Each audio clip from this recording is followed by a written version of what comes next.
ராஷ்மிகா மந்தனா மற்றும் விஜய் தேவர்கொண்டா 2 பேருமே பார்த்தீங்கன்னா அவங்களோட மேரேஜ்க்கு அப்புறம் முதல் முறையாக ஏர்போர்ட்டுக்கு கை கோத்து வராங்க. மேரேஜ் முடிஞ்ச கையோடையே 2 பேருமே பார்த்தீங்கன்னா இன்னைக்கு உதய்பூர்லேருந்து ஹைதராபாத்துக்கு கிளம்பிட்டாங்க.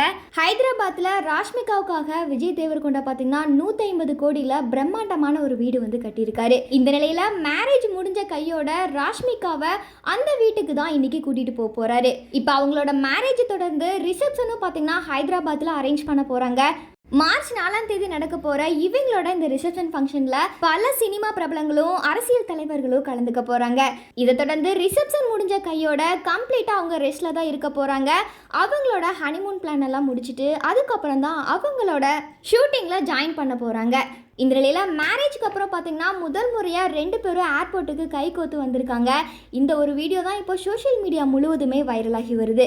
இதை பார்த்த ரசிகர்களும் ராஷ்மிகாவும் விஜய் தேவர்கொண்டாவும் இதே மாதிரி எப்போவுமே ஹாப்பியாக இருக்கணும் அப்படின்னு சொல்லிட்டு ரசிகர்கள் பலருமே அவங்களோட வாழ்த்துக்களை தெரிவிச்சிட்டு வராங்க.